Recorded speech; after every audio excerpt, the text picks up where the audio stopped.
Assalamu alaikum. This is Muhammad Naveed Aslam and you are watching Hack the Knowledge.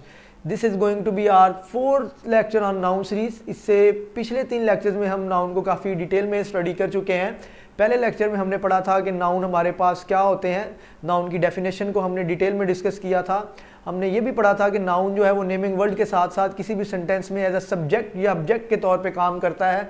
उसके साथ साथ हमने noun को क्लासीफाई किया था कि नाउन हमारे पास यूनिकनेस के एतबार से जो है वो 2 तरह क्लासीफाई किया जाता है। एक वो कॉमन नाउन्स होते हैं और हमारे पास दूसरे प्रॉपर नाउन्स होते हैं। उसके साथ साथ हमने नाउन को फिजिकल एग्जिस्टेंस के एतबार से भी क्लासीफाई किया था कि हमारे पास नाउन्स जो हैं वो कंक्रीट नाउन्स या एब्स्ट्रैक्ट नाउन्स की कैटेगरी में फॉल करते हैं।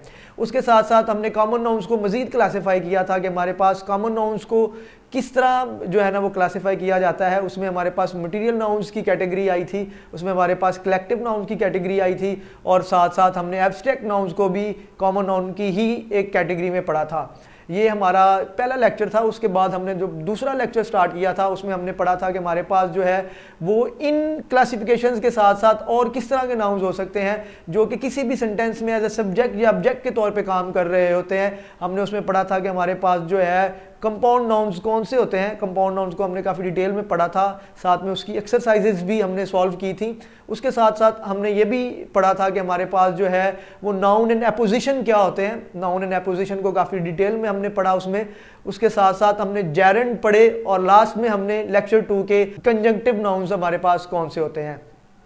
तीसरे लेक्चर में हमने जो है वो नाउन को नंबर के एतबार से पढ़ा था कि हमारे पास नाउन को नंबर के एतबार से कैसे क्लासीफाई किया जाता है।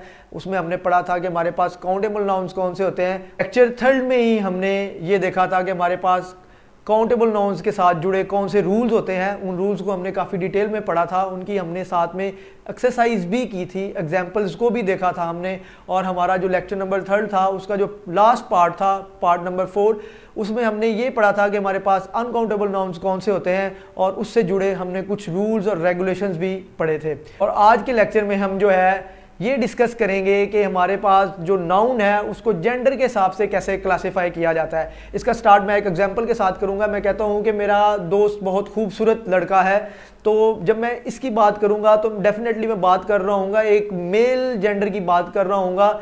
मेल और फीमेल जेंडर की जब भी बात होगी तो हम वो डेफिनेटली नाउन को जेंडर के रेफरेंस से क्लासीफाई कर रहे होते हैं।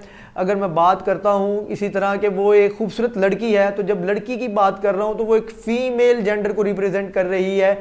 नाउन को हम जेंडर के रेफरेंस से कैसे क्लासीफाई करते हैं उसको ज़रा देखते हैं कि वो हमारे पास जेंडर बेसिकली होता क्या है। जब भी हम ग्रामर में बात करेंगे, किसी भी सेक्स या जिन्स की बात करेंगे तो हम उसको जेंडर के तौर पे जो है वो कंसिडर कर रहे होते हैं। अगर हम बायोलॉजिकल फीचर्स की बात करते हैं या बायोलॉजिकल टर्म्स की बात करते हैं तो हम तब सेक्स की बात कर रहे होते हैं कि ये मेल या फीमेल कैटेगरी में फॉल करता है। लेकिन जब हम उसको ग्रामर में पढ़ते हैं तो ग्रामर में हम हमेशा उसको जिन्स या सेक्स के तौर पे नहीं लेते। हम उसको जब भी पढ़ेंगे वो हमारे पास हमेशा जेंडर के तौर पे ही आएगा। जब भी मैं मेल सेक्स या मेल जिन्स की बात करूंगा तो मैं डेफिनेटली जो है वो मेल जेंडर की बात कर रहा हूँगा। मेल जेंडर जो है वो हमारे पास मैस्कुलिन जेंडर्स कहलाते हैं। वो नाउन की पहली जेंडर के रेफरेंस से हमारी टाइप है। उसके बाद जब भी मैं फीमेल जिन्स या फीमेल सेक्स की बात कर रहा हूँगा तो वो हमारे पास हमेशा फेमिनिन जेंडर कहलाते हैं। ये हमारे पास जेंडर के रेफरेंस से नाउन को 2 तरह क्लासीफाई किया जाता है जो कि हम शुरू से पढ़ते आए हैं। नाउन को जेंडर के रेफरेंस से 2 तरह क्लासीफाई नहीं किया जाता, इसको बेसिकली 4 जो है वो टाइप्स में क्लासीफाई किया जाता है। 2 को हम बाखूबी जानते हैं, उनका मैं जिक्र भी कर चुका हूँ कि मैस्कुलिन जेंडर्स कौन से होते हैं और फेमिनिन जेंडर्स कौन से होते हैं। इसके साथ साथ हमारे पास कॉमन जेंडर भी होता है। कॉमन जेंडर हम कब इस्तेमाल करते हैं, जब मैं बात करता हूँ कि हमारे पास जो है वो स्टूडेंट्स हैं। स्टूडेंट्स की जब बात करूँगा कि मेरे पास जितने भी स्टूडेंट्स हैं वो इस दफ़ा सारे के सारे एग्ज़ाम में पास हो गए, तो जब मैं स्टूडेंट्स की बात कर रहा हूँगा तो डेफिनेटली उसमें मेल और फीमेल दोनों स्टूडेंट्स की कैटेगरीज होंगी। मैं किसी एक सेक्स या एक जेंडर को जो है ना वो लेके नहीं चल रहा हूँगा, मैं कलेक्टिवली बात कर रहा हूँगा जिसमें मेल या फीमेल दोनों एग्जिस्ट करते होंगे। तो जब मैं इस तरह की बात करूँगा या मैं इस तरह के नाउन्स को यूज़ करूँगा तो वो हमारे पास हमेशा कॉमन जेंडर की कैटेगरी में फॉल करते हैं। इसके साथ साथ जो चौथी टाइप है वो काफ़ी इंपॉर्टेंट टाइप है, उसमें हमारे पास न्यूटर जेंडर कहलाता है। वो हमारे पास न्यूटर जेंडर क्या होता है? न्यूटर जेंडर बेसिकली ऐसी चीज़ें हमारे पास जो ना तो मेल कैटेगरी में फॉल करती हैं और ना ही वो फीमेल कैटेगरी में फॉल करती हैं, उनका कोई जेंडर एग्जिस्ट ही नहीं करता, ऐसे नाउन्स हमारे पास न्यूट्रल जेंडर की कैटेगरी में आते हैं। अगर हम बात करते हैं तमाम मटेरियल्स की, जिस तरह हमारे पास मिल्क हो गया, या हमारे पास गोल्ड हो गया, कॉपर हो गया, टेबल हो गया, बॉल पॉइंट या पेन हो गया, मार्कर हो गया, इस तरह की जितनी भी हमारे पास चीज़ें हैं वो तमाम जो हैं वो न्यूट्रल जेंडर की कैटेगरी में फॉल करती हैं। इसके साथ साथ अगर हम कलेक्टिव नाउन्स की बात करते हैं तो कलेक्टिव नाउन्स बेसिकली हमारे पास क्या होते हैं, जैसे कि मैं पहले काफ़ी डिटेल में पढ़ा चुका हूँ कि हमारे पास कलेक्टिव नाउन्स जो है वो हमारे पास कलेक्शन होता है। किसका कलेक्शन होता है? वो पर्सन्स का भी कलेक्शन हो सकता है, वो थिंग्स का भी कलेक्शन हो सकता है, वो एनिमल्स का भी कलेक्शन हो सकता है, वो बर्ड्स का भी कलेक्शन हो सकता है। तो जब हम कलेक्शन की बात कर रहे होते हैं तो उसमें हम ये कैटेगराइज नहीं करते कि वो मेल की बात कर रहे हैं हम या फीमेल की बात कर रहे हैं। वो एज अ सिंगल एंटिटी हमारे पास जो है वो बिहेव कर रहा होता है और वो उसका हम जेंडर जो है वो स्पेसिफाई नहीं कर सकते। जब हम बात करते हैं कि जो है वो एक कमेटी 10 अरकान पर मुश्तमिल है, या मैं बात करता हूँ कि कमेटी के टोटल जो अरकान हैं वो 10 हैं, तो जब मैं कमेटी की बात करूँगा तो अरकान जो हैं उनमें हमारे पास मेल मेंबर्स भी हो सकते हैं, फीमेल मेंबर्स भी हो सकते हैं, तो मैं जेंडर स्पेसिफाई नहीं कर सकता। तो इसलिए हमारे पास जो कमेटी है वो न्यूट्रल जेंडर की ही कैटेगरी में फॉल करेगी। इसी तरह अगर मैं बात करता हूँ कि वहाँ पे लोगों का हजूम है, जब मैं हजूम की बात करूंगा, वर्ल्ड क्राउड इस्तेमाल करूंगा, तो क्राउड और हजूम उनमें हमारे पास मेल जो हैं वो भी हो सकते हैं और फीमेल भी हो सकते हैं, तो तब भी मैं उनका जेंडर स्पेसिफाई नहीं कर सकता, तो वो भी हमारे न्यूट्रल जेंडर की कैटेगरी में फॉल करेंगे। जब हम पढ़ेंगे मैस्कुलिन, तो मैस्कुलिन हमारे पास जो है हम मेल जेंडर की बात करेंगे या मेल सेक्स को रिप्रेजेंट कर रहे होंगे, तो हमारे पास जो है हम हमेशा वो मैस्कुलिन की कैटेगरी में फॉल करेंगे। जब भी हम फीमेल जेंडर की बात करेंगे तो वो हमारे पास फेमिनिन की कैटेगरी में फॉल करेंगे, फेमिनिन जेंडर की कैटेगरी में फॉल करेंगे, और वो हमेशा हम फीमेल जेंडर या फीमेल सेक्स की बात कर रहे होंगे या हम फीमेल जिन्स की ही बात कर रहे होंगे। उसके बाद अगर हम कॉमन जेंडर की बात करते हैं तो कॉमन जेंडर में हमारे पास हम स्पेसिफाई नहीं कर पाते कि वो हमारे पास मेल हो सकते हैं या फीमेल हो सकते हैं। वो मेल भी हो सकता है, फीमेल भी हो सकता है। तो जब मेल या फीमेल कोई भी हो सकता है तो हम आइदर सेक्स की बात कर रहे होते हैं, तो आइदर जेंडर की बात कर रहे होते हैं, तो वो इस तरह के नाउन्स हमारे कॉमन जेंडर की कैटेगरी में एग्जिस्ट करते हैं। इसी तरह अगर हम न्यूट्रल जेंडर की बात करते हैं तो उसमें क्योंकि हमें वो जो चीज़ें जिनकी हम बात कर रहे होते हैं वो कोई भी जेंडर नहीं रखती, ना वो मेल में आती हैं ना वो फीमेल में आती हैं, उनका हमारे पास किसी किस्म का कोई जेंडर एग्जिस्ट नहीं करता। वो ना तो फीमेल होती हैं ना मेल होती हैं, वो कोई भी नाइदर सेक्स जो है ना वो या नाइदर जेंडर रखती हैं, इसलिए वो हमारे पास न्यूट्रल जेंडर की कैटेगरी में फॉल करती हैं। इनकी कुछ एग्जांपल्स मैंने लिखी हैं, एग्जांपल्स देख लेते हैं। जैसे कि मैस्कुलिन, जैसे मैंने बात की कि जो हमारे पास ऐसे नाउन्स जो कि मेल कैटेगरी में एग्जिस्ट करते हैं या मेल जेंडर को रिप्रेजेंट करते हैं, वो मैस्कुलिन की कैटेगरी में फॉल करते हैं। मैं बात करता हूँ लड़के की, बॉय, मैं एक बात करता हूँ बंदे की, मैन, मैं इसी तरह बात करता हूँ प्रिंस, तो शहजादा हमारे पास मेल कैटेगरी में फॉल करता है, तो वो मैस्कुलिन जेंडर की कैटेगरी में एग्जिस्ट करेगा। इसी तरह अगर हम बात करते हैं अंकल की, इसी तरह हम अगर बात करते हैं प्रिंस की, इसी तरह बात करते हैं अगर हस्बैंड की, लायन की, तो ये हमारे पास तमाम जो हैं वो मैस्कुलिन की कैटेगरी में फॉल करते हैं। आगे हम देखते हैं कि फेमिनिन हमारे पास, जैसे कि मैंने बताया कि वो फीमेल जेंडर या फीमेल सेक्स को रिप्रेजेंट कर रहे होते हैं, ऐसे तमाम नाउन्स हमारे पास फेमिनिन की कैटेगरी में एग्जिस्ट करते हैं। विमेन की बात करते हैं तो वो हमारे पास जो है फेमिनिन की कैटेगरी में आएगा। मदर की बात करते हैं, आंट हमारे पास हो गया, एक्ट्रेस, वाइफ, प्रिंसेस, लायनेस, ये हमारे पास तमाम इस तरह के जो कि फीमेल जेंडर या फीमेल सेक्स को रिप्रेजेंट कर रहे होंगे, वो फेमिनिन की कैटेगरी में एग्जिस्ट करेंगे। इसी तरह अगर हम देखते हैं कि हमारे पास कॉमन जो है वो जेंडर कौन सा होता है, तो कॉमन जेंडर में हमारे पास जो है वो जिस तरह मैंने बात की, अगर मैं जिस तरह इधर लिखा है मैन या वीमेन, तो मैं जानता हूँ कि मैन जो है वो मेल जेंडर को रिप्रेजेंट कर रहा है, वीमेन जो है वो फीमेल जेंडर को रिप्रेजेंट कर रही है। लेकिन अगर मैं पर्सन की बात करता हूँ तो पर्सन जो है वो मुझे स्पेसिफाई नहीं करता जेंडर, वो औरत भी हो सकती है, वो मर्द भी हो सकता है, तो वो हमारे पास कॉमन नॉन की कैटेगरी में कॉमन जेंडर की कैटेगरी में एग्जिस्ट करेगा। इसी तरह अगर हम अगली एग्जांपल देखते हैं पेरेंट, तो पेरेंट में आप जब बात करते हैं पेरेंट की तो उसमें वालिद या वालदा दोनों में से किसी की भी बात कर रहे होते हैं, आप उसका जेंडर जो है वो क्लासिफाई नहीं कर रहे होते। आगे हम बात करते हैं डॉक्टर की, तो जब वर्ड डॉक्टर हम इस्तेमाल करते हैं तो ये भी हमें जो है जेंडर नहीं बता पा रहा होता। अगर हम बात करते हैं लेडी डॉक्टर की तो तब वो हमें क्लासिफाई कर रहा होता है कि हम जो है वो फीमेल जेंडर की बात कर रहे हैं, तो वर्ड लेडी डॉक्टर जो है वो हमारे पास फेमिनिन की कैटेगरी में आएगा, लेकिन वर्ल्ड डॉक्टर जो है वो हमारे पास हमेशा कॉमन जेंडर की ही कैटेगरी में एग्जिस्ट करता है। इसी तरह अगर हम बात करते हैं परफॉर्मर की, तो परफॉर्मर हमारे पास कोई भी जो है वो हमें शो या करतब दिखाने वाले को जो है ना हम परफॉर्मर कहते हैं। तो परफॉर्मर वो मेल भी हो सकती है, मेल भी हो सकता है, फीमेल भी हो सकती है। आप की कहीं पे जॉब करते हैं या आप कहीं भी काम कर रहे हैं तो आपके इर्द गिर्द जितने आपके काम करने वाले हैं उनमें आपके पास मेल्स भी होंगे, फीमेल्स भी होंगे, तो वो आपके सारे कोलीग कहलाते हैं। और कोलीग भी जो है वो मेल और फीमेल कोई भी हो सकते हैं, आइदर सेक्स हो सकता है, तो इसलिए जो है ना ये भी हमारे पास कॉमन जेंडर की ही कैटेगरी में आएगा। स्पाउस हो गया आपके पास, वो आप जब स्पाउस का मीनिंग देखते हैं तो वो आपके पास हस्बैंड या वाइफ दोनों में से कोई एक हो सकता है। तो जब दोनों में से किसी एक की बात कर रहे होंगे आप तो वो हमारे पास जो है वो कॉमन जेंडर की ही कैटेगरी में एग्जिस्ट करता है।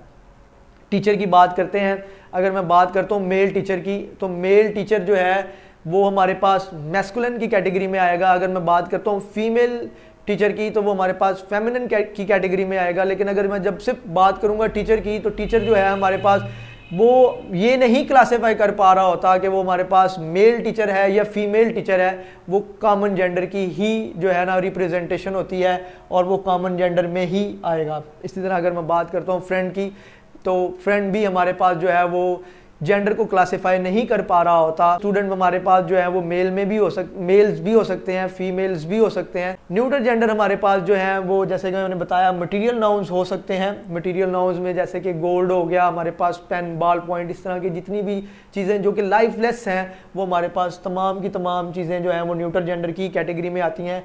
कलेक्टिव नाउन्स की मैंने बात की, कलेक्टिव नाउन्स में जैसे अगर मैं बात करता हूँ स्टाफ की, तो स्टाफ एक कलेक्टिव नाउन है। इसी तरह अगर मैं बात करता हूँ गवर्नमेंट की, तो गवर्नमेंट मेरे पास भी एक कलेक्टिव नाउन है। इसी तरह अगर मैं बात करता हूँ ऑडियंस की, तो ऑडियंस भी मेरे पास एक कलेक्टिव नाउन है। इनमें हमारे पास जो है वो मेल और फीमेल की कैटेगरी हम नहीं बता पाते, क्योंकि ये दोनों जो है ना वो मेल और फीमेल दोनों से मिल के हमारे पास सिंगल एंटिटी को शो कर रहा होता है। तो हम इसका जो है वो जेंडर जो है वो कोई भी नहीं बता सकते, ना इधर सेक्स को ये रिप्रेजेंट कर रहा होता है, तो हमेशा जो है ये न्यूट्रल जेंडर की ही कैटेगरी में आता है। इसके साथ साथ एक और इंटरेस्टिंग चीज़, जैसे कि बताया कि हमारे पास मैस्कुलिन जो है वो हमेशा मेल जेंडर को रिप्रेजेंट कर रहे होते हैं, उसमें हमारे एनिमल्स भी आ जाते हैं। अगर मैं बात करता हूँ एलिफेंट की, या मैं अगर बात करता हूँ जैसे मैंने लिखा लायन, तो ये हमारे पास मैस्कुलिन की ही कैटेगरी में एग्जिस्ट करते हैं। लेकिन जब मैं बात करता हूँ छोटे जानवरों की, जैसे मैं बात करता हूँ किसी भी लिजर्ड की, तो जब वर्ड लिजर्ड इस्तेमाल करूँगा तो वो मैं उसका जेंडर स्पेसिफाई नहीं करता, वो हमेशा न्यूट्रल जेंडर की ही कैटेगरी में एग्जिस्ट करते हैं। या अगर मैं बात करता हूँ स्नेक की, ये जितने भी इस तरह के रेप्टाइल्स हैं वो हमारे पास हमेशा न्यूट्रल जेंडर की ही कैटेगरी में आते हैं। इनको हमने यहाँ पे पढ़ लिया। उसके साथ साथ एक और जो चीज़ है वो मैं ऐड करता जाऊँगा कि हमारे पास जो कॉमन नाउन्स होते हैं, चूँकि वो हमारे पास कोई भी सेक्स या कोई भी जेंडर को रिप्रेजेंट कर रहे होते हैं, तो जब वो किसी भी जेंडर को रिप्रेजेंट कर रहे होते हैं तो तब हम जो है जब बोलते हैं, जैसे मैं एक एग्जांपल देता हूँ आपको कि मेरे जितने भी स्टूडेंट्स हैं अगर वो मेहनत करते हैं तो वो कामयाब हो जाएंगे। अब जब मैं बात करता हूँ कि मेरे जितने भी स्टूडेंट्स हैं, तो जब मैं स्टूडेंट्स हैं की बात कर रहा हूँ तो उसमें मेरे पास फीमेल्स भी हैं और मेल्स भी हैं। जब मेल और फीमेल दोनों एग्जिस्ट करती हैं, लेकिन मैं बात करता हूँ मेरे जितने भी स्टूडेंट्स हैं अगर वो मेहनत करते हैं, ये नहीं कह रहा मैं कि करती हैं, करते हैं मैं कह रहा हूँ, तो करते हैं से मुराद मेरी वो मैस्कुलिन नहीं है। लेकिन हम जब भी कॉमन जेंडर की बात कर रहे होते हैं तो हम मेल को ही प्रेफरेंस दे रहे होते हैं, मेल को ही प्रेफरेंस दे के हम उसको लेके चलते हैं। स्टूडेंट्स काम करते हैं या मेहनत करते हैं ही आएगा, हम कभी भी ये इस्तेमाल नहीं करते कि स्टूडेंट्स काम करती हैं। लेकिन हाँ, अगर मेरी तमाम स्टूडेंट्स जो हैं वो गर्ल्स हैं तो मैं जब बात करूँगा कि स्टूडेंट्स काम करती हैं तो डेफिनेटली मैं यही बोलूँगा कि स्टूडेंट्स काम करती हैं। तो उनके साथ हमारा जो प्रोनाउन आएगा वो भी हमारा जो है वो शी ही आएगा, या वो फीमेल जेंडर को ही स्पेसिफाई कर रहा होगा। लेकिन अगर मैं कलेक्टिवली बात कर रहा हूँ तो मेरे पास जो है वो रिप्रेजेंटेशन मेल जेंडर की ही आएगी। जैसे मैंने बताया, अगर मैं इसको एक और एग्जांपल से करने की कोशिश करता हूँ, मेरा एक दोस्त जो है वो थोड़ा he was not feeling well, तो मैं उसको मिलने के लिए गया हूँ। तो जब मैं मिलने के लिए गया हूँ तो मैंने उसे कहा यार तुम किसी अच्छे से डॉक्टर को चेक करवा लेते। तो वो मुझे कहता है यार मैं 2-3 डॉक्टर्स के पास गया था और 2-3 डॉक्टर्स ने ही मुझे कहा है, या वो मेरे से उन्होंने मुझे ये कहा है कि, या वो ये कहते हैं कि आप ये वाली रिपोर्ट CBC रिपोर्ट करवा के ले आएं। अब जब वो 2-3 कहते हैं, वो ये नहीं कहेगा, वो हो सकता है वो मेल या फीमेल किसी भी डॉक्टर के पास गया हो, 2-3 में हो सकता है 1 मेल हो 2 फीमेल हो, वो मुझे यही कहेगा कि 2-3 डॉक्टर के पास गया था, वो ये कहते हैं कि CBC रिपोर्ट करवा के लाओ। और कहते हैं जो है जब वो इस्तेमाल करेगा तो वो हमेशा मेल को ही प्रेफर करके बोलेगा। मैस्कुलिन जेंडर या फेमिनिन जेंडर जो हमारे पास होते हैं वो तकरीबन हर कोई वाकिफ़ होता है कि कौन से नाउन ऐसे हैं जो कि मैस्कुलिन की कैटेगरी में आएंगे और कौन से नाउन ऐसे हैं जो कि फेमिनिन की कैटेगरी में आएंगे। कॉमन जेंडर या न्यूटर जेंडर जो है वो हमारे पास कन्फ्यूजन क्रिएट करता है, तो इसलिए जो मैंने एग्जांपल्स लिखी हैं वो मेरे पास जो है कॉमन नाउन या न्यूटर जेंडर, कॉमन जेंडर या न्यूटर जेंडर के रेफरेंस से हैं। आइए देखते हैं। पहली एग्जांपल है, if a student works hard he will succeed.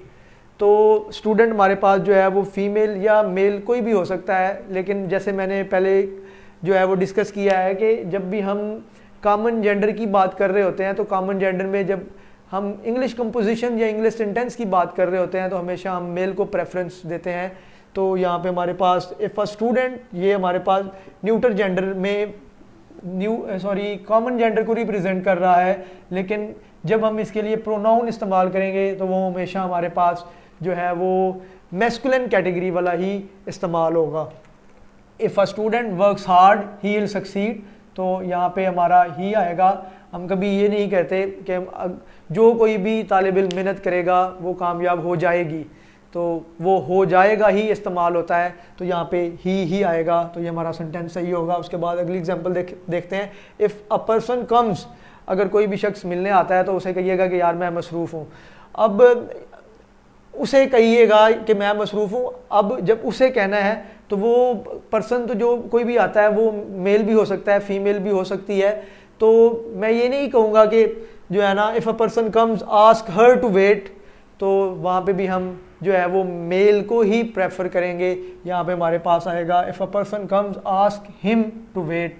यहाँ पे हमारे पास जो है वो कॉमन जेंडर जो पर्सन है उसके लिए हम जो प्रोनाउन इस्तेमाल कर रहे हैं वो हमारे पास मेल प्रेफरेंस का ही होगा, तो तब जाके हमारा सेंटेंस सही होगा। उसके बाद अगली एग्जांपल है, he is about to give birth to a child, he may be a boy और गर्ल। जब बात कर रहे थे हम कॉमन जेंडर की, तो कॉमन जेंडर में मैंने बताया था कि जो है वो हमारे पास आइदर सेक्स हो सकता है, तो चाइल्ड का जो है हमारे पास वो आइदर सेक्स हो सकता है, वो बेबी बॉय भी हो सकता है, बेबी गर्ल भी हो सकती है। लेकिन चूँकि अब अभी उसकी बर्थ नहीं हुई, मैं उस चाइल्ड की बात कर रहा हूँ जो बच्चा अभी पैदा होने को है, तो हम उसके जो है वो जेंडर से वाकिफ़ नहीं है। तो जब हम इस तरह के सिनेरियो में चाइल्ड को यूज़ करेंगे तो वो एज अ न्यूटर जेंडर इस्तेमाल करेंगे। यहाँ पे हमारे पास होगा she is about to give birth to a child.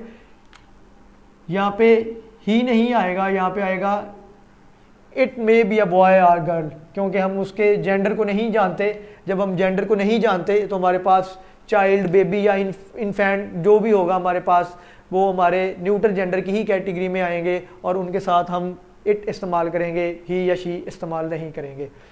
इसके साथ ही अगली एग्जांपल लिखी है मैंने, वो काफ़ी इंटरेस्टिंग है, दोनों का कंपैरिजन हो जाएगा। आई सा हर चाइल्ड, मैंने उसका बच्चा देखा, ही वॉज क्यूट, चूँकि अब मैंने उसका बच्चा देख लिया है तो मुझे पता है कि वो बेबी बॉय है, तो यहाँ पे हम जो है वो ही का इस्तेमाल कर सकते हैं। अब मैं चूँकि उसके जेंडर से वाकिफ़ हूँ, जब मैं बात करता हूँ बॉय की तो मैं जानता हूँ कि बॉय एक लड़का है। जब लड़की की बात कर रहा हूँ तो डेफिनेटली वो मैस्कुलिन की ही कैटेगरी में आएगा। लेकिन जब मैं बात करता हूँ चाइल्ड की, तो चाइल्ड जो है वो हमें सेक्स या वो हमारे जेंडर जो है वो स्पेसिफाई नहीं कर रहा होता। अगर हम उसको जानते हैं तो डेफिनेटली हम जो है उसके लिए हमेशा जो है उसका प्रेफर्ड जो होगा प्रोनाउन होगा वही इस्तेमाल करेंगे।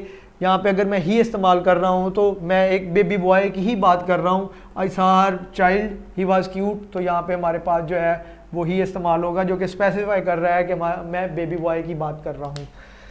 अगर मैं इसके जेंडर को ना जानता होता, अगर मुझे ना पता होता, तो मैं यहाँ पे इस्तेमाल करता आई सा her child it was cute.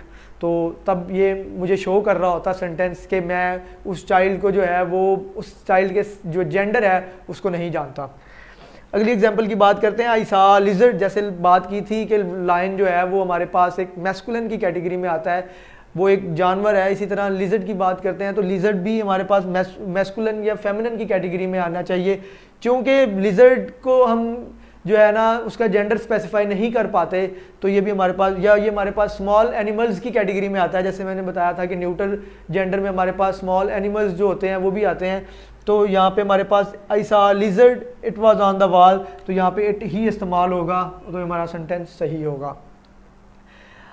ये जो लास्ट दो सेंटेंसेस लिखे हैं ये डेफिनेटली जो है ना काफ़ी इंटरेस्टिंग होने जा रहे हैं। आपने सुना होगा वर्ड पर्सोनिफिकेशन का, तो ऐसी हमारे पास लाइफलेस ऑब्जेक्ट्स जिनको हम जो है किसी ना किसी जो हमारी लाइफ वाली क्वालिटीज़ होती हैं उनके साथ मुशाबियत देते हैं, तो वो हमारे पास जो है ना पर्सोनिफिकेशन कहलाता है। हम कोई ना कोई जो लाइफलेस ऑब्जेक्ट होती है उसको जो है कोई ना कोई जो हमारी जो है लाइफ के रिलेटेड जो खूबी होती है या लाइफ के रिलेटेड एस्पेक्ट्स होते हैं उनके साथ जो है ना वो रिजेम्बलेंस दे रहे होते हैं। अगर मैं बात करता हूँ कि पाकिस्तान एक खूबसूरत मुल्क है, अब मैं बात कर रहा हूँ पाकिस्तान एक खूबसूरत मुल्क है, वो जो है सकाफ़त से भरपूर है, तो जब मैं इसकी बात करूँगा कि वो सकाफ़त से भरपूर है, तो मैं अब खूबसूरती की बात कर रहा हूँ उसकी। तो खूबसूरती जो है वो हम जानते हैं कि खूबसूरती जो है वो हम डेफिनेटली लिविंग थिंग्स की ही उस खूबसूरती की बात कर रहे होते हैं कि ये खूबसूरत है, वो खूबसूरत है। या इसको ऐसे जो है ना वो एग्जाम्पलीफाई कर लेते हैं कि पाकिस्तान ने अफ़गानिस्तान की मदद के लिए रज़ामंदी शो कर दिया है या ज़ाहिर कर दिया है, तो अब रज़ामंदी जो है वो डेफिनेटली दो लिविंग थिंग्स के ही दरमियान होती है। जब मैं बात करूंगा रज़ामंदी की, तो ये एक ऐसा एस्पेक्ट है या एक ऐसी क्वालिटी है जो कि लिविंग थिंग्स के ही दरमियान होती है। तो मैं अब रज़ामंदी की बात कर रहा हूँ, तो अब पाकिस्तान कैसे रज़ामंदी ज़ाहिर कर सकता है? पाकिस्तान तो एक लाइफलेस ऑब्जेक्ट है, पाकिस्तान के लोगों ने जो है वो रज़ामंदी शो की होगी, तो हम इसको पर्सोनीफाई कर रहे हैं, हम इसको जो है ना वो लिविंग क्वालिटीज़ जो है ना वो दे रहे हैं। तो तब हमारे पास जो है हमेशा ये इसका जो प्रोनाउन इस्तेमाल होगा वो हमेशा हमेशा के लिए जो है वो हमारा जो है लिविंग थिंग्स वाला ही इस्तेमाल होगा। इसकी एग्जांपल देखते हैं। पाकिस्तान इज़ ब्यूटीफुल कंट्री, मैं यहाँ पे बात कर रहा हूँ कि पाकिस्तान एक खूबसूरत मुल्क है। जब खूबसूरती की बात करते हैं, जब पर्सोनीफाई कर रहे होते हैं खूबसूरती के लिए, तो हमारे पास जो है वो हमेशा प्रोनाउन जो है वो न्यूट्रल जेंडर वाला इस्तेमाल नहीं होता, वो मैस्कुलिन या फेमिनिन की कैटेगरी वाला होता है। जब हम किसी भी लाइफलेस ऑब्जेक्ट की खूबसूरती की बात कर रहे होते हैं या उसकी डुसाइल नेचर की बात कर रहे होते हैं या उसकी शाइस्तगी की पोलाइटनेस की बात कर रहे होते हैं या हम उसकी सबमिसिव नेचर की बात कर रहे होते हैं, तो वो हमारे पास जो है फेमिनिन जेंडर की कैटेगरी में आते हैं। तो ये हमारे पास जितने भी ममालिक हैं जो सुपर पावर ममालिक जो हमारे पास मैस्कुलिन की कैटेगरीज में आते हैं, मैस्कुलिन की कैटेगरीज में हमारे पास हमेशा स्ट्रेंथ या पावरफुल को जो है ना वो हम डिनोट कर रहे होते हैं या रिजेम्बलेंस दे रहे होते हैं। तो जो हमारे सुपर पावर कंट्रीज़ हैं उनको छोड़ के हमारे पास जितने भी बाकी कंट्रीज़ हैं वो हमेशा फेमिनिन की कैटेगरी में आते हैं। जब उनको हम पर्सोनीफाई करते हैं तो यहाँ पे हमारे पास आएगा Pakistan is beautiful country, she is rich in culture as well, तो तब जाके हमारा सेंटेंस सही होगा। अगली ही एग्जांपल की बात करते हैं। मून, जैसे कि हम जानते हैं कि वो हमारे पास एक नॉन लिविंग थिंग ही है, लाइफलेस ऑब्जेक्ट है मून। तो हमारे जो हम इसके साथ प्रोनाउन इस्तेमाल करेंगे वो न्यूट्रल जेंडर वाला इस्तेमाल करेंगे नहीं। जब हम उसकी खूबसूरती की बात कर रहे हैं, या अब यहाँ पे जो सेंटेंस लिखा है वो लिखा है कि the moon has hidden its face, तो अब जो हमारा चांद है उसका कोई शक्ल या उसका कोई फेस तो है नहीं है। तो जब हम उसको पर्सोनीफाई कर रहे हैं, शक्ल या फेस किसका होता है? लिविंग थिंग्स का होता है, मेल का हो सकता है या फीमेल का हो सकता है। जब हम उसको पर्सोनीफाई कर रहे हैं या उसकी रिजेम्बलेंस जो है वो किसी मेल की क्वालिटी के साथ दे रहे, लिविंग थिंग्स की क्वालिटी के साथ दे रहे हैं, तो वो तब हम उसके साथ जो उसका प्रोनाउन होगा वो भी हमेशा जो है वो हम मेल या फीमेल जेंडर, मैस्कुलिन या फेमिनिन जेंडर के रेफरेंस से ही देंगे। अब जब हम बात करते हैं तो मून अपना खूबसूरती के लिहाज से फेमस है। तो खूबसूरती या इस तरह की डुसाइल जो नेचर होती है या सबमिसिव नेचर होती है, इसके लिए हमेशा हम जो है वो फेमिनिन जेंडर की ही रिप्रेजेंटेशन देते हैं। तो ये हमारे पास होगा the moon has hidden its face, नहीं होगा, यहाँ पे होगा हर फेस इन द क्लाउड। तो यहाँ पे आज का हम लेक्चर अपना कंक्लूड करते हैं। आज हमने नाउन को जेंडर के रेफरेंस से पढ़ा है कि जेंडर के रेफरेंस से नाउन हमारे पास कितनी टाइप्स के होते हैं। इससे जो अगला लेक्चर है वो काफ़ी इंपॉर्टेंट होने जा रहा है, उसमें हम नाउन के केसेस को पढ़ेंगे कि हमारे पास नाउन के केसेस कितने हैं और वो कौन कौन से हैं और उनका यूजेज क्या है। उसके साथ एक्सरसाइजेज भी हम देखेंगे। तब तक के लिए अल्लाह हाफिज़।